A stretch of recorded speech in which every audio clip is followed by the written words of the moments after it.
Halo Pak Sam. Ya, selamat pagi. Pagi ini kita mau ngapain aja nih Pak Sam? Kita coba proses kopi, petik dari cherry.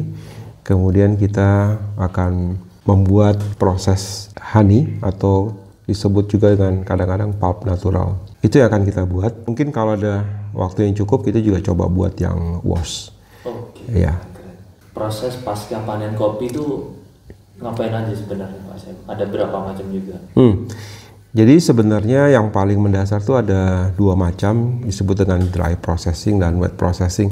Kalau dry processing itu simple, tinggal dijemur aja, dipilih buah kopinya, cherry-nya, terus kemudian dijemur. Kalau wet processing tentu dilakukan satu proses, baik direndam, dicuci bijinya, terus kemudian baru dijemur. Kalau dry processing natural misalnya, ya buah kopinya, buah cherry kopinya seperti ini misalnya. Nah ini buah cherry kopi. Ya, buah cherry kopinya dipilih terus kemudian langsung dijemur seperti ini, sehingga nanti kan jadi kering seperti kismis. Oke Pak Sam. Ya. Untuk varian Arabica sendiri, kebanyakan atau bagusnya dengan proses seperti apa? Sebenarnya proses itu bukan bagusnya sih, sebenarnya adalah orang ingin mencapai tujuannya apa gitu.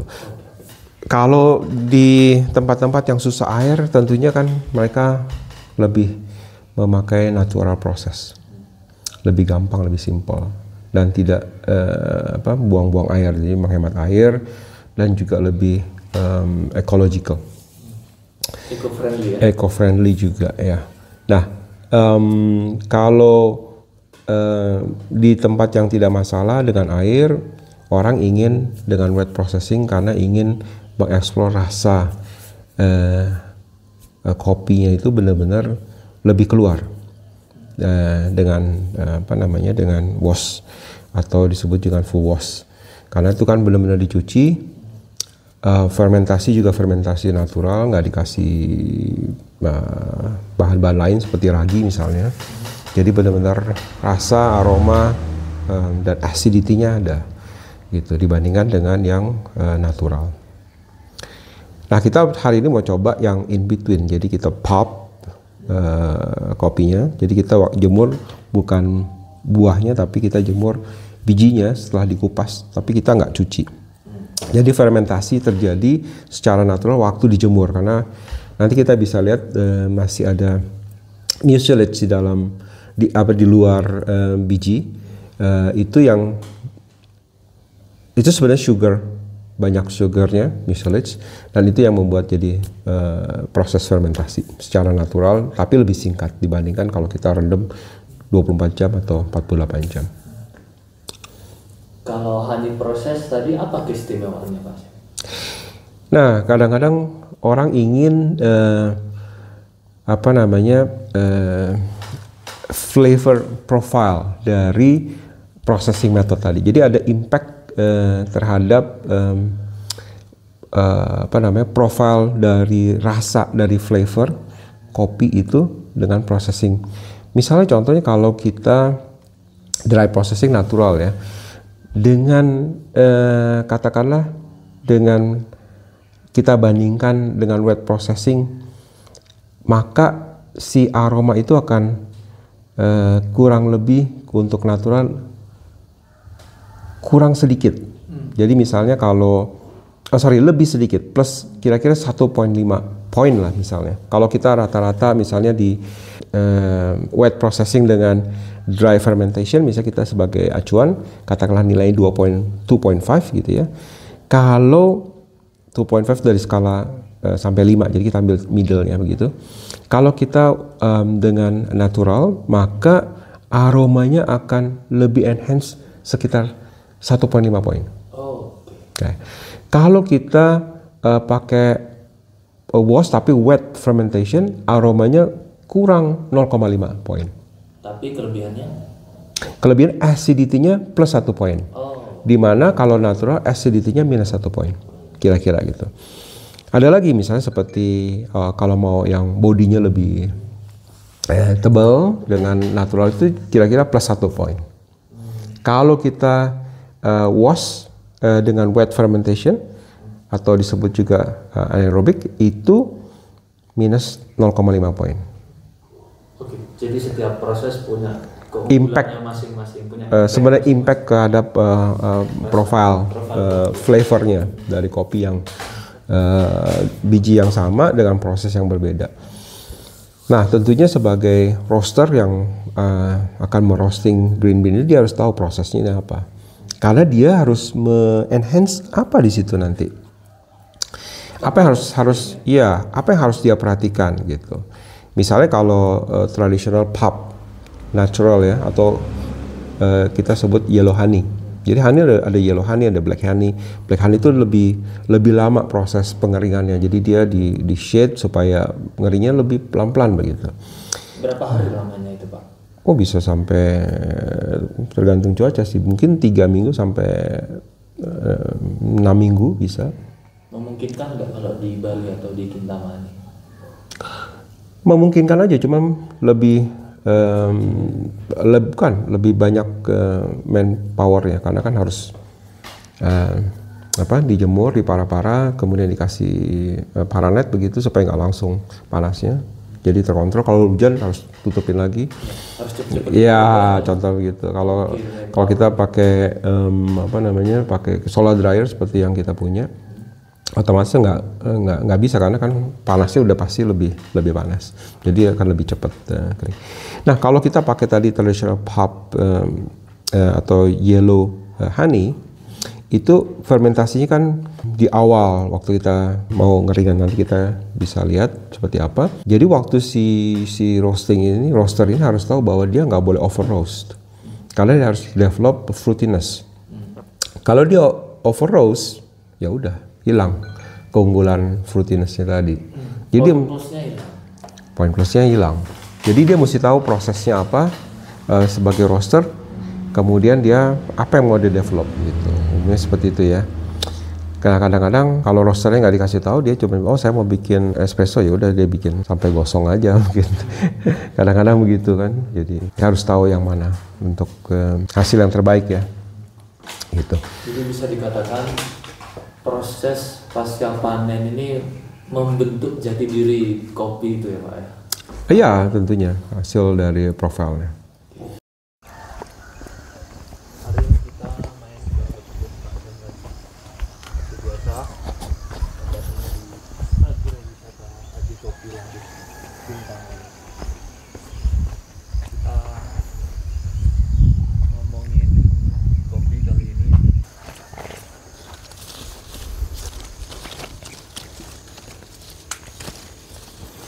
Kalau yang merah seperti ini nih masih belum merah banget. Jadi harus merahnya full seperti ini. Nanti kita bisa ukur berapa kadar gulanya dengan alat ukur Brixmeter. Jadi kita pilih yang benar-benar merah. Kadang-kadang dibalik. Oke, ini merah penuh ya, Pak ya? Iya. Ini seperti ini, lihat beda warnanya kan. Cherry red ini masih lebih terang. Oke. Kita nanti buat sampel. Only the red one. Ya, the real red. Nanti kita bisa lihat bedanya. Pak, ini tadi varian kopinya apa ya? Kate Cobra? Yang ini kita kopiol. Tesnya setiap proses. Tanggal petiknya tanggal hari ini tanggal 19 sore. Tanggal 20. Iya, tanggal 19 bulan 7. 24. Ya. Nanti kita tadi sudah timbang berat basnya tadi yang dipetik 16,35 kilo, 16,3 kilo. Nanti kita coba rambang Nanti dari sisanya yang reject kita catat berapa sih berat rejectnya. Kemudian kita proses. Dari proses nanti keluar jadi berat basahnya. Nanti kita catat di sini. Berat setelah proses ini kan berat cherry ya. Berat cherry ya. Masih sama kulit kan? Iya, sama buah sama. Nanti kita timbang juga setelah jadi bijinya. Jadi biji sebelum kita keringkan. Sebelum dikeringkan. Nah, di sini kita ada prosesnya. Tanggal berapa kita cek, jamnya, temperatur, dan RH ruangan, temperatur biji kopinya, terus kemudian berapa tingkat kekeringannya. Mungkin tingkat kekeringan setelah hari kelima, kalau misalnya ya hari kelima, mungkin hari keenam. Ya, kemudian nanti berapa kali pengadukan kita buat tanda. Oke, kita coba yang sekarang. Untuk tingkat kekeringan atau 11%. 11%. Ya, nanti kita jemur mencapai 11% plus minus kita sih lebih prefer 11 kilo 11,5 gitu ya. Kalau 10 udah terlalu kering. Jadi tapi memang antara 10 sampai 12 which is 11 ya. Oke. Nah, Brixmeter ini kita bisa tahu tingkat dari gula. Tingkat gula. Kadar gula di dalam di dalam buah kopi. Jadi dari situ sebenarnya kita baru bisa menentukan kita apain nih buah kopinya, proses mana yang paling proper untuk proses kopi tersebut. Atau mungkin juga kopinya belum benar-benar matang. Kadang-kadang di sesi pertama panen di minggu pertama atau bulan pertama memang masih kurang kadar gulanya, atau karena kebanyakan hujan. Kebanyakan hujan, kadar gulanya juga berkurang. Kalau kering seperti ini sebenarnya cukup bagus. Kita lihat langitnya biru, panasnya cukup ya. Kita sampel, kita ambil 5 biji. Iya, kita ukur 5, jadi kita ambil dari tengah, dari atas, dari Kemudian kita coba lihat ukur ya. Kita proses ini tadi udah dipetik, kita ambil buat sampel aja. Satu ini. Caranya pastikan ini bersih. Mungkin di sebelah sana ada air. Sebenarnya kita harus pakai airnya air yang alkalinitinya itu di paling netral. Jadi airnya pun harus khusus ya. Sebenarnya air distill water paling bagus untuk buat nyuci. Kita ukur. Ya. Tetesin. Ya. Tadi kita ambil sampel dari atas. Oke. Make sure semua. Terus kita ukur. Nah, gimana cara bisa lihat? Ini ini 16,5. 16,5. Oke. Let's see. Ada oke kelihatan. Nah, 16 ya. 16,5. Batasnya. Dan alat ini digunakan untuk mengukur kadar gula dari biji kopi. Kita ambil airnya. Kita dapat berapa hasilnya, Pak? 17. Oh, much better ya. Tuh. Oke. 2 strip di atas 15. Iya, oke. Sampel nomor 3. Ini dari setiap sampel nanti akan dirata-rata. Berapa sebenarnya kadar gula? Rata-rata dari buahnya. Rata-rata dari biji kopi yang sudah dipanen tadi. Sampel nomor 3. Nah, ini kurang 15. 15 kita dapat. Oke. Tuh. Sampel keempat 17. 17. Sampel terakhir 18. sekarang kita aduk. Ya. Nanti kita pilih yang ngambang. Yang mengambang dihilangkan. Kita reject. Ya. Nah, memang kalau yang ngambang ini reject. Jadi kalau ngambang ini kemungkinan besar bijinya kopong. Densitasnya nggak ada. Atau udah over matang kayak gini. Ya, udah kematangan. Terus dikemanakan, Pak? Dikemanakan? Ya kita discard. Kita buang. Tapi kalau mau buat Kalau dijemur rasanya udah pasti nggak karu-karuan. Atau ya jadi kopi afkir nanti di sangranya benar-benar gelap. Gelap. Ya. Jadi Terus ya benar-benar dark. Best coffee pasti yang udah kerendam di sana ya Pak ya? Iya. Itu pun tidak menjamin. Tidak menjamin juga. Ada Karena faktor lainnya. seperti tadi kadar Brix-nya ternyata masih di bawah. Tapi rata-rata di kemarin kita yang lalu berapa Gong? Catatnya itu. Brix-nya. Yang kemarin Brix-nya berapa? 16 ya. Sekarang lebih gede ya, 17 ya. 17. Tadi berapa di 14 terakhir. Hah? 18. Si rata-rata. Ini yang harus diisi. 17 tambah 15 tambah 17 tambah 18 kita bagi 5 16,7 Rata-rata 16,7 kadar Brix-nya. kolam kopi tadi ya Pak ya? Iya. Kalau bisa di 20 bisa lebih. Lebih manis pasti. Itu berarti berapa? Kita kan total tadi 32.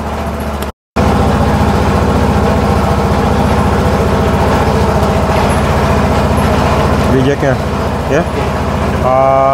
Mungkin sekitar 5% ya.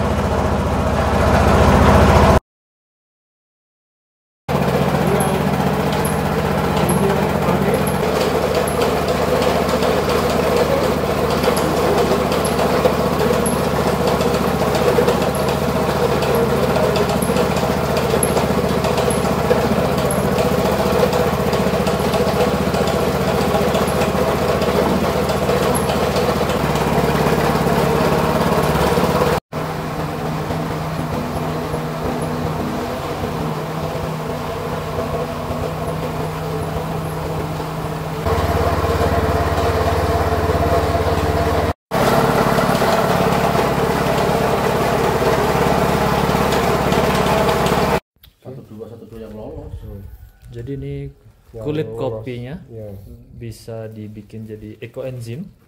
Ya. Jadi kalau udah pecah itu kualitasnya udah kurang. Karena kan bisa kena embrionya mati. Bisa juga jadi kena bakteri. Nah ini ada lapisan mucilage namanya. Yang licin-licin ini. Ini lapisan gulanya. Lapisan gulanya. Ya. Jadi kalau ini sampai rusak, kemungkinan infeksi bakteri atau Organisme di dalam itu kopi. di dalam masuk ke dalam biji ini. Oke, ini beratnya 15 kilo. Setelah kulitnya dilepas. Tadi 19, nanti kita catat ini 15, yang pertama 15.00. Sama kulitnya 32,5. Ya. Sekarang jadinya 15 kilo. Termasuk ke keranjang. Nanti kita setelah itu kita timbang nanti keranjangnya minus berapa. Oke. Kita jemur sekarang. Jadi udah mulai kuning. Oksidasi gulanya kan. Kalau kadar gulanya tinggi. Ini honey batch pertama. Ini setelah kering beberapa, ini seminggu nih ya.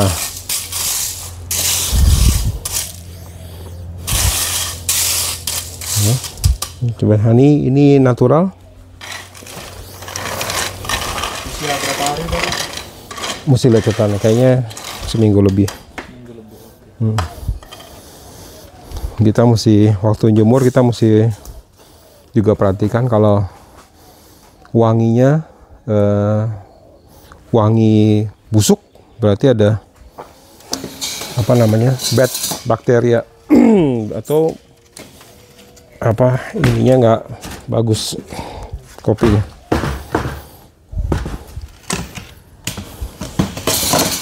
Meskipun setelah jemur ada dampak seperti itu ya. Kalau nggak bagus ya, jadi kita bisa tahu. Oke.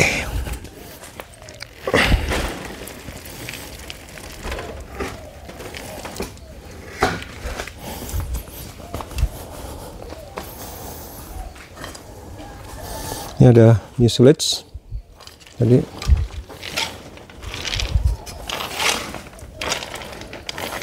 usahakan di satu para ini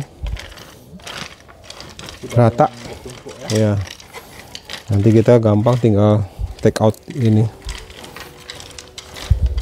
sebagian yang masih lolos kita buang.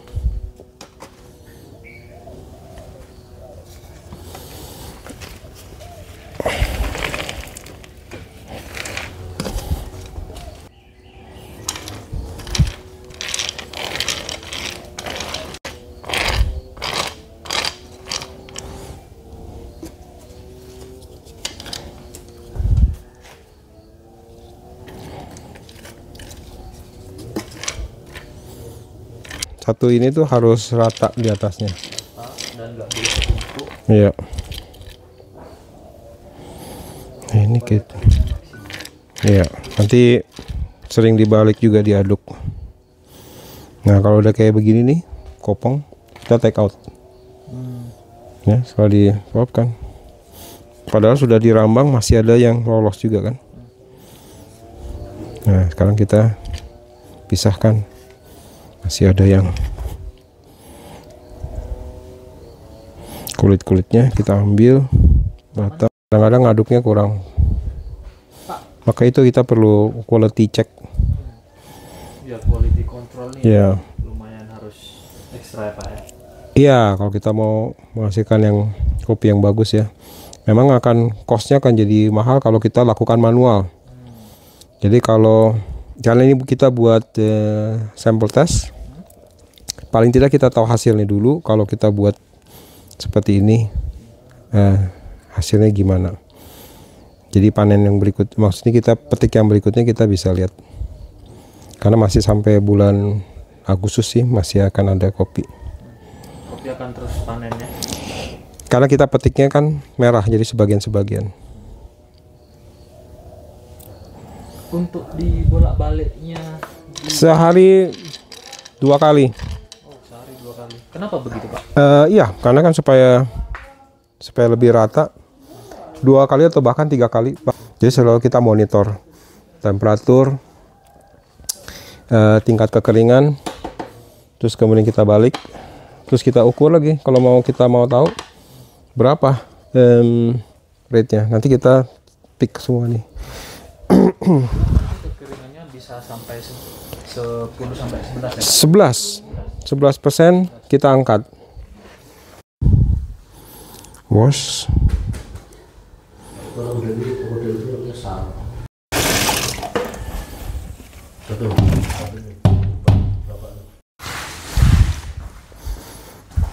Nanti saya timbang lagi. Ini 0,55 keranjangnya. Ya. Jadi masih ada yang ngambang kayak gini, biji ngambang berarti densitasnya rendah sekali, itu diambil. Buat rata-rata berarti di panen kali ini tuh berapa randemennya, berapa reject dari petik, karena ini kan tergantung picker juga. Nah, pickernya udah belajar yang merah saja tadi hampir nggak ada yang ada kuningnya, dengan brix rata-rata di 16,7%. Jadi apa Pak? Di wash. Full wash ya? 8 kilo tadi ya? Iya.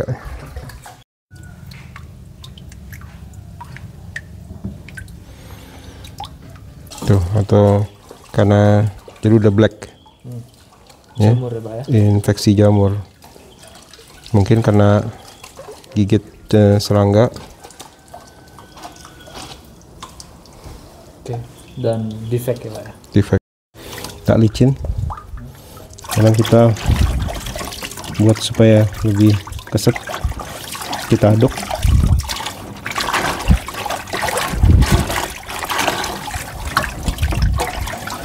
Bersihkan. Terus airnya sudah mengandung mucilage, gula. Nah ini kalau kita kita biarkan akan banyak bakteri yang hidup, karena kan gula, seperti air dengan gula kan tumbuh.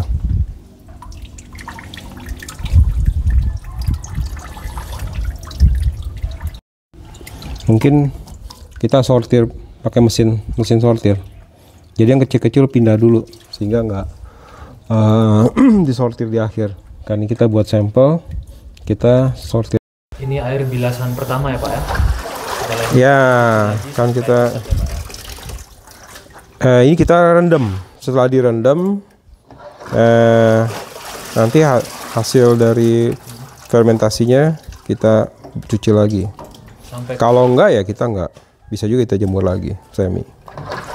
Tapi yang kita mau coba nanti, ini kita rendam, kita fermentasi di air anaerobik. Kalau kita kita fermentasi nggak pakai air, namanya aerobik. Ada udaranya kan. Cuman kontrolnya lebih susah, kali harus tutup. Kita mesti tahu kadar alkoholnya dan sebagainya, gula. Ya, kita pilih yang WOS. Oke.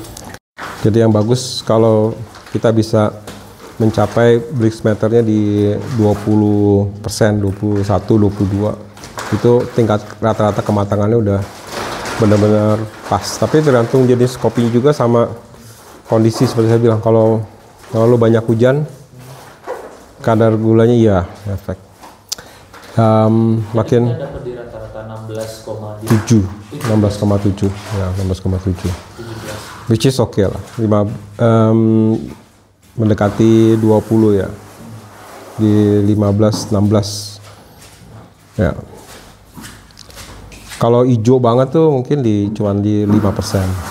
Kalau makin kuning, tapi dia makin setelah mentok nanti dia turun lagi. Jadi kalau misalnya udah lewat, matangnya udah lewat tuh dua hari, dia akan turun. Turunnya mungkin 10%. Tapi kalau udah kematangan ya busuk jadinya. Kalau udah merahnya jadi hitam banget gitu, busuk. Untuk yang natural tadi dia dijemur berapa hari?